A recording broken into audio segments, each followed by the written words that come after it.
Hello, my name's Amal. My name's Emma. I came to the UK 17 years ago from Somalia. The reason we left is because of civil war that was ongoing at that time. So we left Somalia and went to the neighbouring country, Kenya, and we stayed in Kenya for a couple of months to get our paperwork sorted. And then we got on a flight and came to the UK.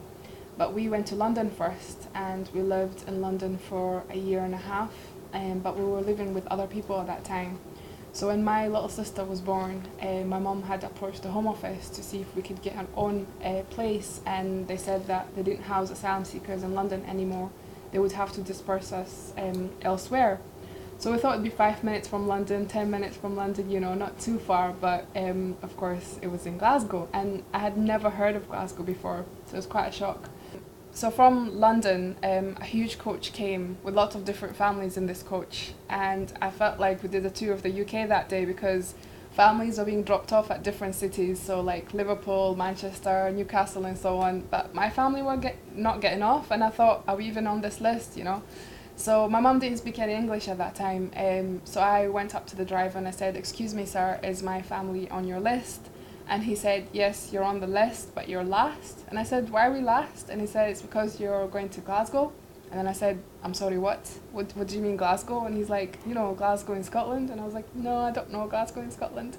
And I went back down and sat next to my mum and I said, "Mum, do you know where Glasgow is?" She said, "No." I said, "Do you know where Scotland is?" She said, "No." I said, "Great, we don't know where we're going. That's just great." But I'm so glad that I'm in Glasgow. I love Glasgow for so many reasons, mostly because of the humanity and the welcoming that my family received, but also many other refugees are receiving today. So basically what happened, we all went to Drumchapel High School in Glasgow, and the school had quite a high population of refugee children. Now one of these children, Agnes, who was in the year below me, was taken away in a dawn raid. And we'd never heard of dawn raids before. Basically what had happened was 14 immigration and police officials turned up at our door, knocked it in, put our dad in handcuffs, and put them in vans and took them straight to a detention centre. So we were all quite shocked when we heard the details of this story and couldn't believe it had happened to one of our friends. So we just felt like we had to do something, and the idea came up of starting a petition. So we just jumped on board, got the whole school involved and started signing this petition. We then sent it on to politicians. The media picked up on this, and before we knew it we were thrust in front of the TV cameras launching this big national campaign to get Agnes back. So that's kind of what kicked off our, what's the word? Campaign. Our campaign. So So when we heard about Agnes, we were really shocked. Agnes is actually a Roma gypsy from Kosovo, and we knew that if she was to be sent back to that country, her family would be persecuted. So we were just really worried when we heard the news. So a detention centre is basically a jail that asylum seekers are sent to, even though they've done nothing wrong. You know, they're not criminals, and nobody chooses to be an asylum seeker, nobody chooses to be a refugee. So for that to happen, we were really shocked and really upset. When Agnesa came out, it was really hard to hear what she went through. You know, she was telling us obviously the detention centre had barbed wire, electric fences, and there were security guards everywhere, cameras everywhere. Everywhere they went, the door would be locked behind them. They would do a roll count each night. So it's just a horrible place to lock children up, you know, and I think that's what made us really speak up against it, and you know, we were determined to get her out of there. So there's 7 of us, but I think there's much more, and I think the main Glasgow girl is our teacher, Mr. Garvin, and also our head teacher, Mr. Blakey, because they were really, really supportive, and without them, I don't think the campaign would have ever happened, because they could see how passionate we were, and you know, we wanted to use our voice to speak up for what's right, and they helped us do that, because I don't know about you, Emma, but I didn't really know much about campaigning or much about politics at that time. Mm-hmm.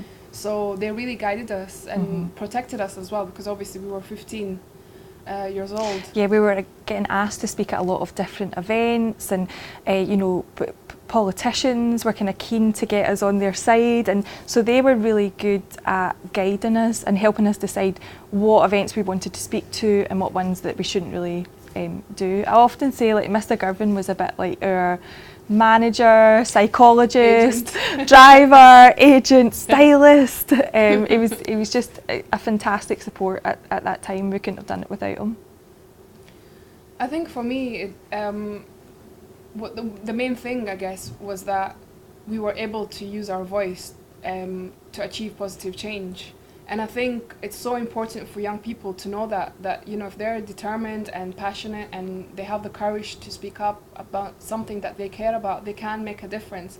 It won't always be easy. It wasn't always easy for us. It was like an emotional roller coaster, because at one minute Agnes's family was released and, you know, she was back home, and then another minute one of our other friends have been deported, even though we did the same thing for them that we did for Agnesa. But so it's being aware of that actually, yes, positive change is possible, but again, it's not easy, but it's definitely worth it. I think for me, the campaign really gave me a new confidence and a new interest in kind of, you know, current affairs and what's actually happening in the country. And I think as school children, you think that you can't really make a difference, but I think our campaign shows that if you all stick together, it doesn't matter if what age you are or what background you're from, you can really pull together and make a difference. Agnes and her family are released there in Glasgow, very happy. Agnes is a carer, and her brothers, I think, are studying, aren't they? So yeah, she's really happy, but I think she'll never forget what's happened to her. We certainly will never forget that experience, but I think for her, she'll always remember that time that, you know, she was treated like that. I think one of the things that's really sad is the negative portrayal of asylum seekers and refugees. The media don't always tell the true story. You know, in terms of like the facts, the UK only takes 1% of the world's refugees, and when it comes to people seeking asylum, more than 50% of those claims are actually rejected than accepted. And one of the things we hear a lot is, you know, about, you know, in terms of housing and everything like that, but there's so many empty houses, you know, when you walk around the streets and stuff. So why can't they be used for everyone, not just, you know, a certain group of people? I think if we all did something to help someone in need, you know, this world would be a better place. And I think the facts are all out there. People just need to look into them rather than just always believing what they read or see on the TV. I think it's made us aware of how to go about a campaign, who to speak to, and it's given us confidence as well to speak to people that probably would have felt really nervous speaking to before. And we are more, I guess we're more conscious now about how the system works as well. I think when we were younger, we were always like thinking that we could just, you know, things can change very quickly. But now, of course, we know it's not that easy. But it's also, well, for me anyway, it's actually opened my eyes as to what I want to do. You know, so that's why I work at the Mental Health Foundation, and I work with asylum seekers and refugees to raise awareness about mental health and well-being, and that's my passion. I love helping people, and I think the campaign made me realise that. I think when we were younger and campaigning, we didn't really 100% know what we were doing. We were just trying to get Agnesa back.